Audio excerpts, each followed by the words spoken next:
ये जो national Education policy 2020 जो बुधवार 30 जुलाई को घोषित की गई है, उस पर कुछ प्रतिक्रियाएं आई हैं।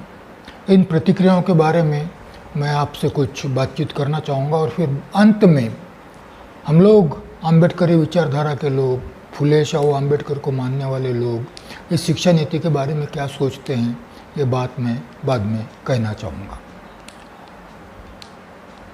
शुरू में जब मई 2019 में यह ड्राफ्ट नेशनल एजुकेशन पॉलिसी 2019 घोषित की गई थी, तब भी कुछ लोगों ने इसको निश्चित तौर पर एप्रिशिएट किया था और अम्बेडकरी विचारधारा के लोगों ने बड़ी ही अच्छी तरह से इस पॉलिसी का अध्ययन कर फुले शाहू अम्बेडकर विचारधारा के प्रकाश में इस नीति का अध्ययन कर अपनी प्रतिक्रियाएं व्यक्त की थी और समिति तक भी पहुंचाई थी।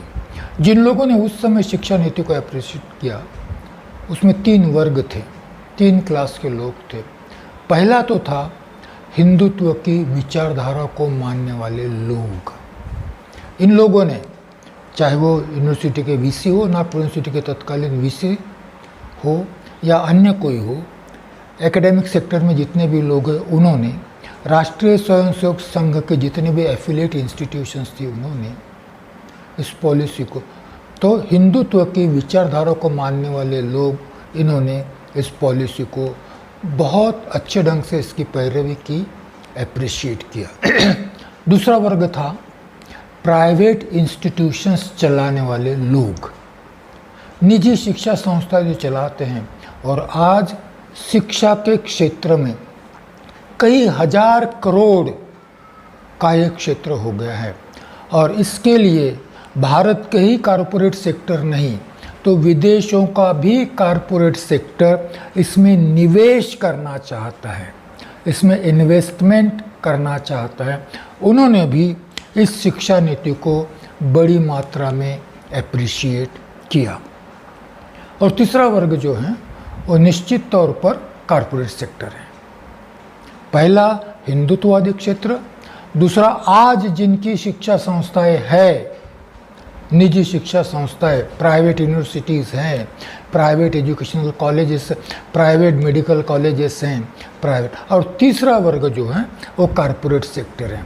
वो एजुकेशन को बिजनेस के तौर पर देखता है और बिजनेस के तौर पर देखने के लिए इस नीति के अंतर्गत सार्वजनिक शिक्षा क्षेत्र का संकोच और प्राइवेट एजुकेशनल इंस्टीट्यूशंस का बढ़ता स्कोप की संभावनाएं देखने की वजह से सारा ही कॉरपोरेट सेक्टर इसको एक लाभ देने वाला क्षेत्र के तौर पर देखता है और इन लोगों ने इस पॉलिसी को एप्रिशिएट किया है। इस पॉलिसी को विरोध करने वाले लोग जो थे, उसमें प्राय फुले शाहू अम्बेडकर के विचारों वाले लोग थे, कुछ लेफ्ट ओरिएंटेड लोग भी थे और कुछ एक्टिविस्ट भी थे जो आम आदमी के बहबूदी के लिए, आम आदमी के विकास के लिए, आम आदमी की समस्याओं को लेकर अलग अलग स्तर पर लड़ते हैं, वो लोग भी इसमें थे।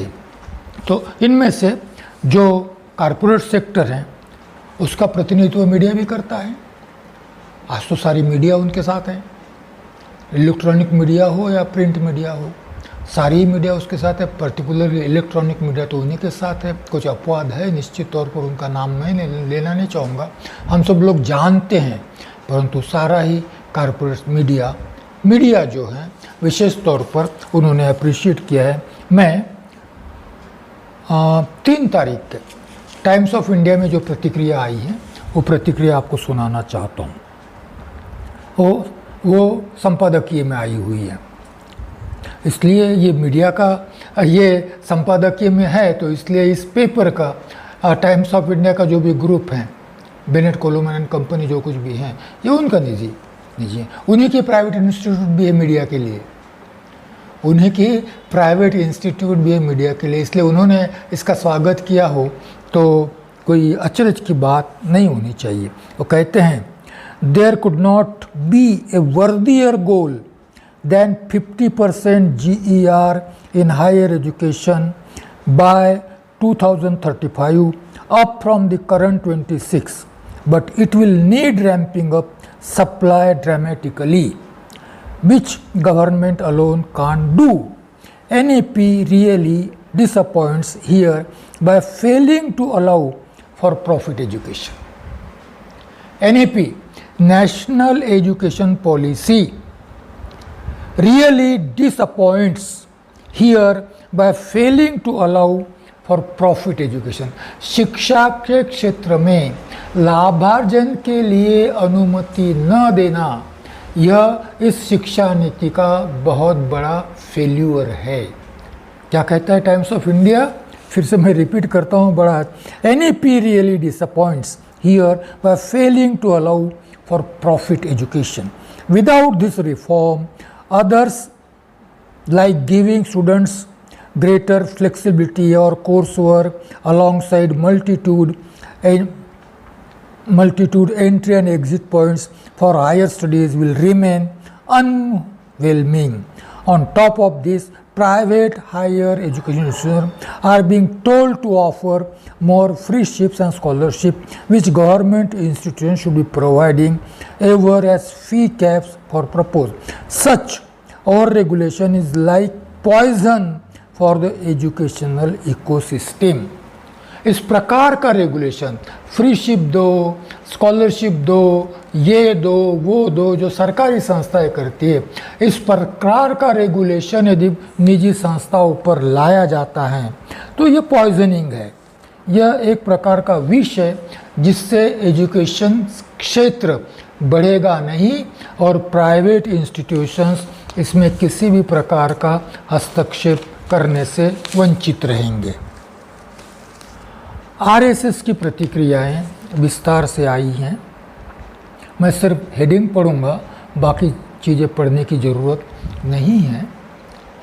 RSS ने प्रतिक्रिया दी है। साथ ही साथ अखिल भारतीय विद्यार्थी परिषद ने भी एप्रिशिएट किया है इस पॉलिसी को। दोनों संस्था ने, अखिल भारतीय विद्यार्थी परिषद और RSS से कोई परिचित नहीं है ऐसा मैं नहीं समझता। RSS, affiliates happy with focus on Indian languages.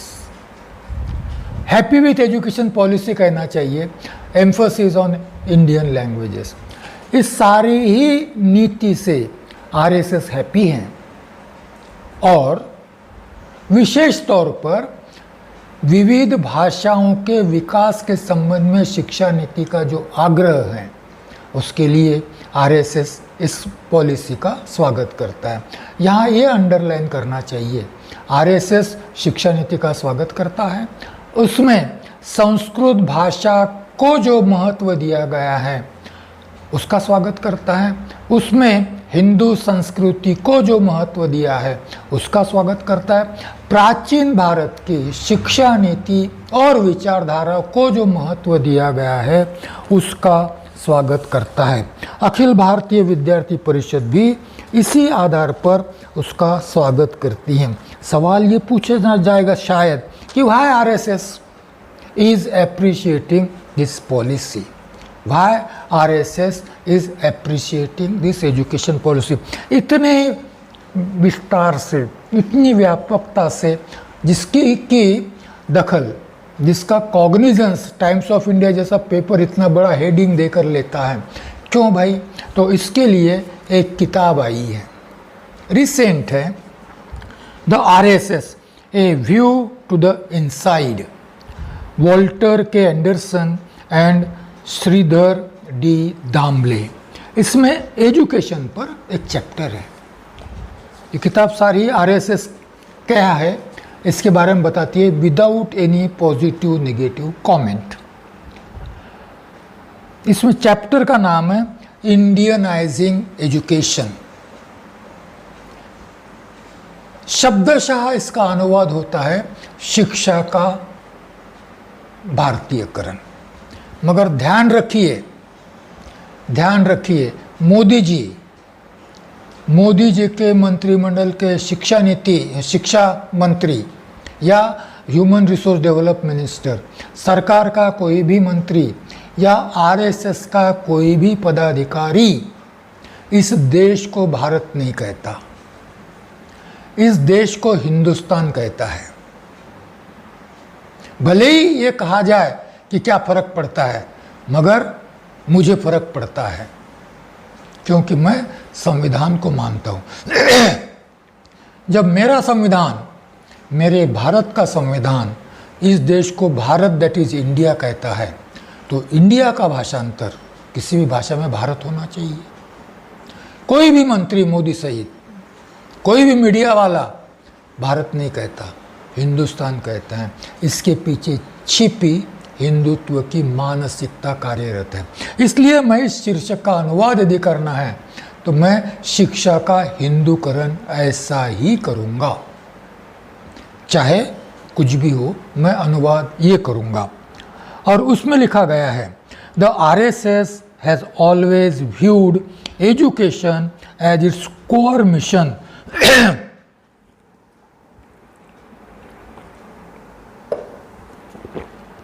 and virtually all its affiliates engage in some form of it, some with specific mission, managing schools at the primary, secondary and tertiary level and on the mass scale.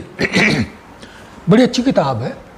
इसमें RSS परिवार के सदस्यों के बारे में उल्लेख है। RSS परिवार में 36 सदस्य हैं जो एफिलिएट इंस्टीट्यूशंस कहलाती हैं। उसमें बीजेपी एक है। बीजेपी की स्वतंत्र विचारधारा नहीं है। अखिल भारतीय विद्यार्थी परिषद एक स्वतंत्र विचारधारा नहीं है। RSS की जो है वही है। 36 तो एफिलिएट है, और उसके बाद में 100 ऐसी संगठनाएँ हैं, 100 ऐसी संगठनाएँ जो एफिलिएट नहीं है परंतु बीजेपी के लिए काम करती है। आगे पीछे उनको भी एफिलिएट किया जाएगा। तो ये सारे एफिलिएट्स, RSS और एफिलिएट्स क्या करते हैं? शिक्षा के माध्यम से देश को हिंदुत्व की विचारधारा पहुंचाने का काम करते हैं। Engage in some form of it, primary level से लेकर तो टर्शियरी लेवल मतलब हाईएस्ट एजुकेशन तक व्यापक दृष्टि से मास स्केल पर यह शिक्षा के क्षेत्र में इन्वॉल्व है। कितनी शिक्षा संस्थाएं हैं, कितने विद्यार्थी पढ़ते हैं, कितने टीचर्स हैं इसमें, इसका लेखा जोखा इसमें दिया गया है। इसके शिक्षा के क्षेत्र में काम करने वाली, शिक्षा देने के क्षेत्र में बाकी प्राध्यापकों की अलग संगठन है, विद्यार्थियों का अलग संगठन है, अलग अलग। शिक्षा के क्षेत्र में काम करने के लिए 2 संस्थाएं बनाई गई है जो एफिलिएट से। एक को विद्या भारती कहा गया है।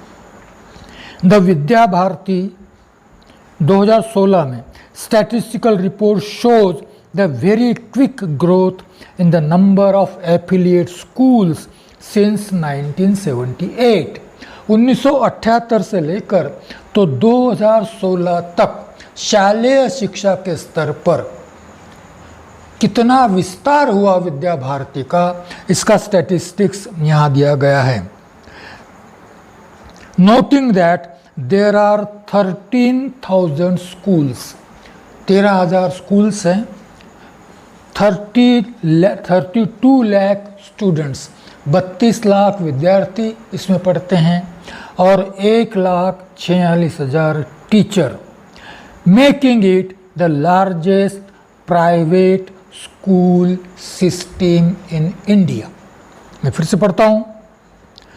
Since 1976 to 2016, noting that there are 13,000 schools with some 32 lakh students and 1,46,000 teachers, making it the largest and private school system in India. उसके बाद में है, in addition to this Vidya Bharati schools, another RSS affiliate educational group, the एकल विद्यालय, ये विशेष तौर पर आदिवासी क्षेत्र में है, आदिवासी लोगों के लिए विशेष तौर पर है। एकल विद्यालय established in 1986 has about 15 lakh students and 54,000 teachers.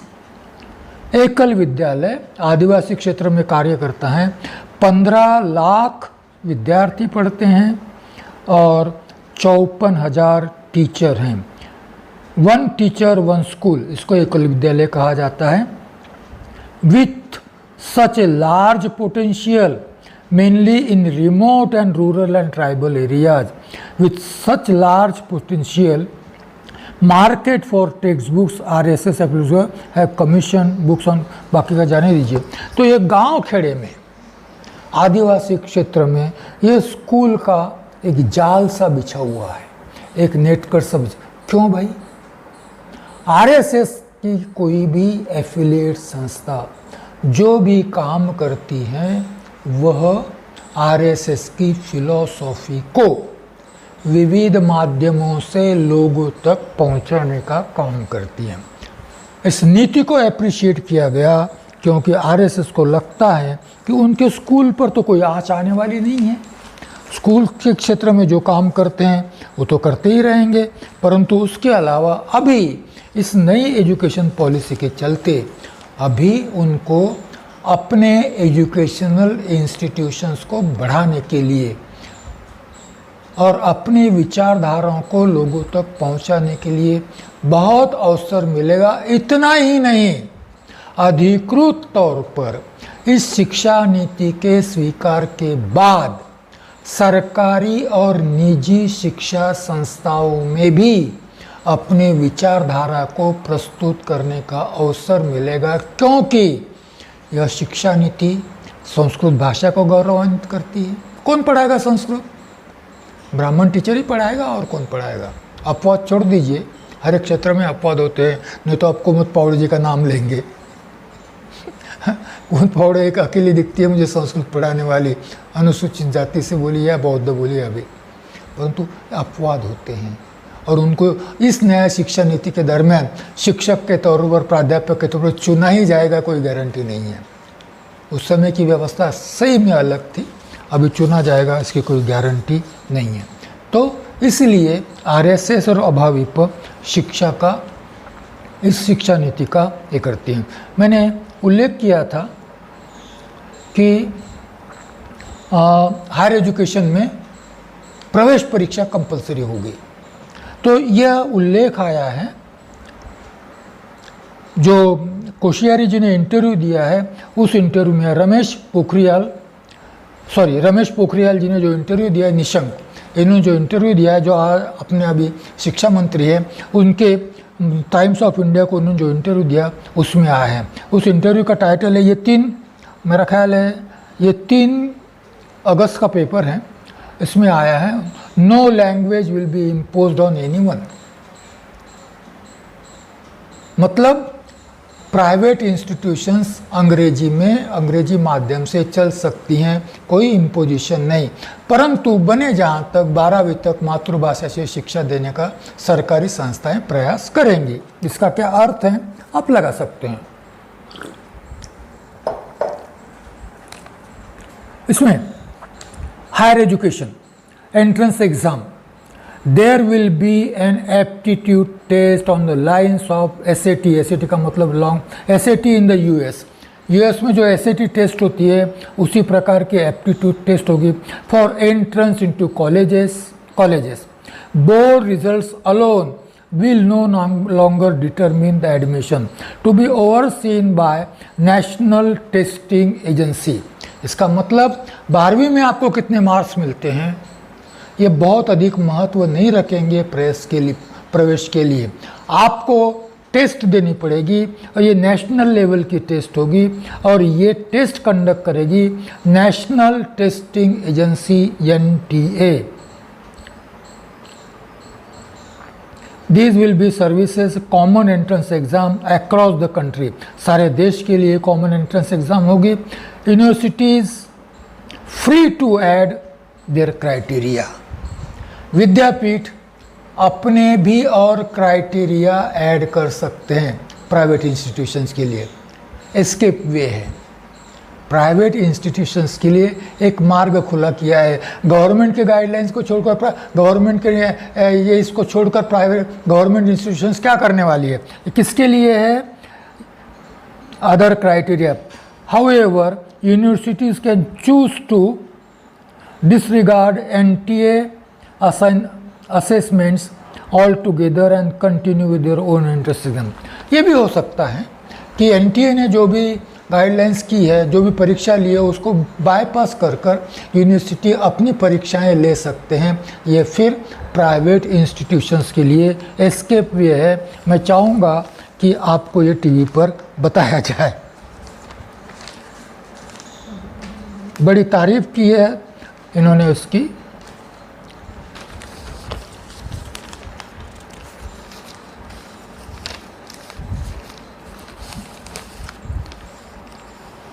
अभी मैं एक और प्रतिक्रिया है, वो कहते हैं, निशंक जी की प्रतिक्रिया है। वो कहते हैं कि यह सारी नीति किस प्रकार से अमल में आएगी इसके लिए अभी प्रतीक्षा करनी पडेगी। शैक्षणिक धोरण कृती आराखड्याच्या प्रतीक्षेत, ॲक्शन प्लान अभी भी फॉर्म्युलेट नहीं हुआ है। नवीन शैक्षणिक धोरण पुढील 20 वर्षांमध्ये टप्प्याटप्प्याने लागू होईल। नई शिक्षा नीति आगामी 20 साल से क्रमशः लागू की जाएगी। और हमारे महाराष्ट्र के राज्यपाल कुछ संस्कृत के संबंध संस्कृत महोत्सव का उद्घाटन करते समय कहते हैं की विशिष्ट विचारधारेच्या लोकांचा संस्कृतला विरोध। एक विशिष्ट विचारधारा के लोग हैं, कौन है मालूम नहीं, पूछना चाहिए उनको कि भाई इसे छुपाकर बात क्यों करते हो, बोलो ना स्पष्टता कि भारत में संस्कृत का विरोध करने वाले कौन लोग हैं और क्यों करते हैं विरोध।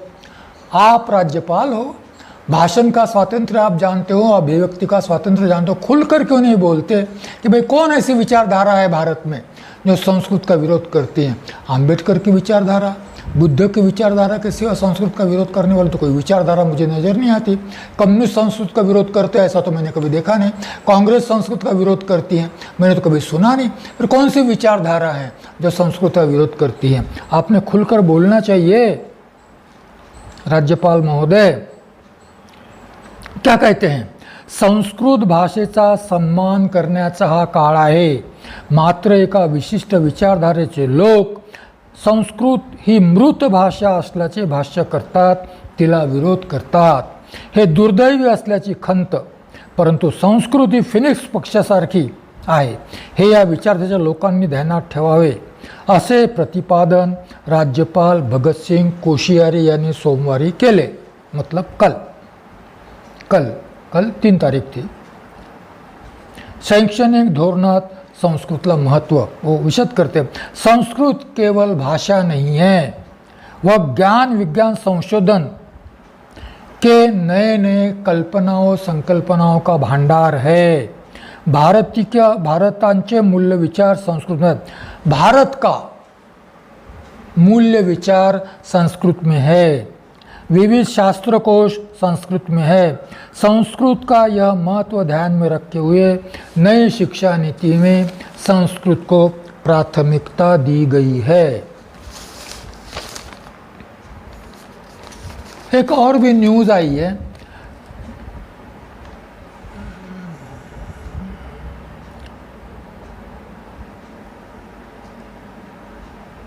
नई शिक्षा नीति में व्यावसायिक शिक्षण का पर्याय जो उपलब्ध किया गया है उस पर एक कमेंट आई है।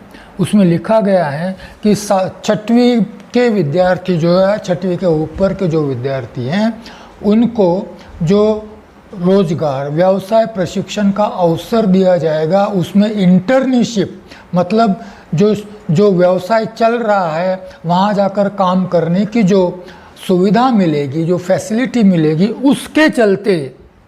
उसके चलते वहीं से स्कूल ड्रॉप आउट की संख्या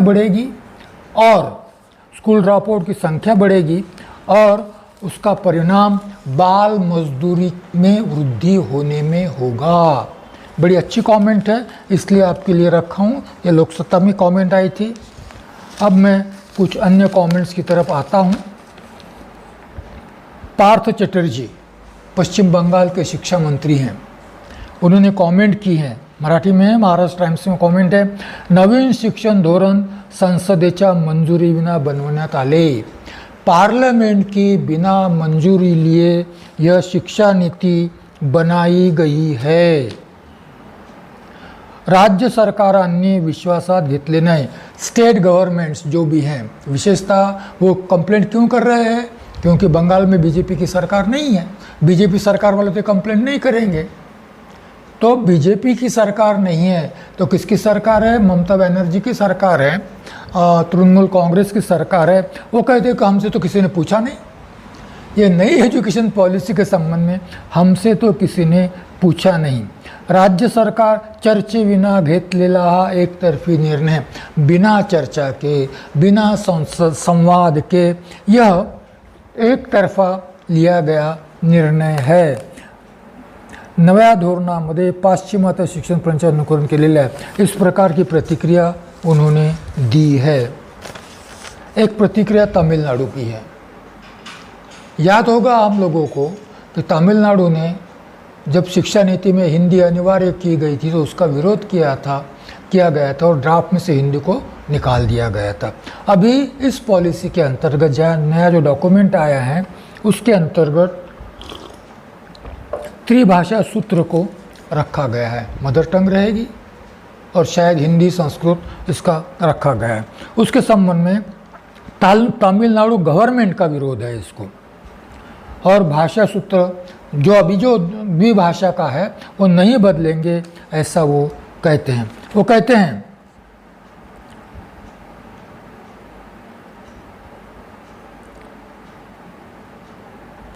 तमिलनाडु ने अनेक दशकाच्या द्विभाषा सूत्राचं वगैरह वगैरह है।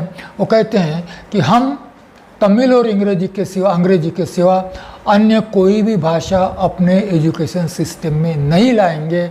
सरकार ने हम पर हिंदी या संस्कृत आरोपित नहीं करनी चाहिए, हम इसका विरोध करते हैं। ये भी एक कारण है कि यदि पहले ही सुसंवाद स्थापित किया होता, बातचीत की होती तो ये बातें यहाँ पर नहीं आती।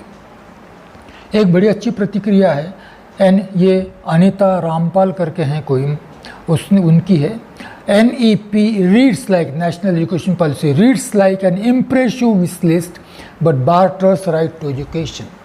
इसका मतलब ये है कि ये विश लिस्ट है, ये एक विश लिस्ट बनाई गई है कि हम ये चाहते हैं, परंतु ये सारी चाहत विश लिस्ट सामने रखते हुए शिक्षा के अधिकार को नकारा गया है। क्या है टाइटल? टाइटल है reads like an impressive wish list but barters right to education. हाँ, unlike what the claims, the long-awaited national education policy was approved recently without a preliminary parliamentary debate and with education institution closed by months। नई शिक्षा नीति बहुत प्रतीक्षा के बाद घोषित की गई है, जिस पर पार्लियामेंट में कोई डिबेट नहीं हुआ और शिक्षा संस्थाएं कई महीने बंद रहते हुए भी यह शिक्षा नीति की घोषणा की गई है। हाँ, unlike what was claimed in the media, NEP does not commit to extend RT from 614 years to 318 years। जैसा कि मीडिया में कहा गया है कि आंगनवाड़ी से लेकर तो 12वीं तक RTE एक्सटेंड की जाएगी, वैसा कुछ भी आश्वासन इस पॉलिसी में नहीं दिया गया है। मीडिया लोगों को भ्रमित कर रही है। A new twist to the acrimony PPP piously avoids the term private while openly pushing expand the market।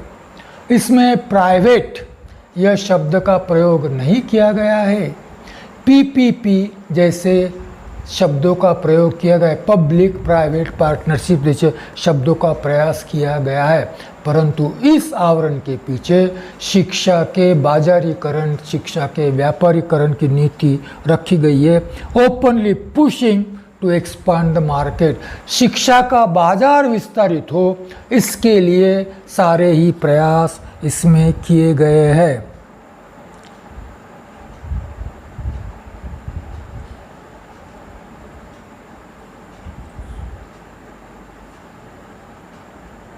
Ambiguous commitment to equitable quality, और बड़े ही संदिग्ध तौर पर इक्विटेबल एजुकेशन की बात कही गई है, बड़े ही संदिग्ध तौर पर। तो ये कमेंट्स थी अलग अलग लोगों की, पॉजिटिव नेगेटिव कमेंट्स मैंने आपके सामने रखी। अब मैं इस पॉलिसी के बारे में मेरे विचार रखने का प्रयास करूँगा। ये विचार प्राय थोड़ा बहुत रिपीटेशन ज़रूर होगा, मैं उसके लिए क्षमा चाहता हूँ। नेशनल एजुकेशन पॉलिसी 2019 के संबंध में हमने जो इसकी पार्लियामेंट में चर्चा हो, पार्लियामेंट में विचार विनिमय हो, संसद सदस्य और बातचीत करें, इसके लिए संसद सदस्य पहुंचने के लिए एक जो पत्रिका बनाई थी, एक जो पुस्तिका बनाई थी, उस पुस्तिका के आधार पर मैं इस सारी नीति का फिर से एक बार मूल्यांकन करना चाहूँगा। चाहे तो यह पुस्तिका हिंदी, अंग्रेजी और मराठी में भी अवेलेबल है। मराठी में यह हमारे मित्र अशोक जी सरस्वती के पास उपलब्ध है, और अंग्रेजी हिंदी में यह पुस्तिका हमारे मित्र श्री रेवंदा जी लोखंडे इनके द्वारा, या श्री तुलसीदास जी रंगारी, इनके माध्यम से आप प्राप्त कर सकते हैं। मुझे भी लिख सकते हैं, मैं भी यह पुस्तिका आपको उपलब्ध कराऊंगा।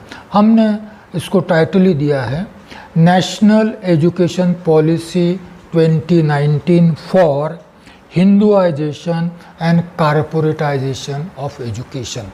राष्ट्रीय शिक्षा नीति शिक्षा के हिंदूकरण एवं बाजारीकरण हेतु। जो नया डॉक्यूमेंट मैंने जिसकी चर्चा की आपके सामने, वह इस बात की गवाही है कि यह शिक्षा शिक्षा के हिंदूकरण और व्यापारीकरण के लिए बनाई गई है।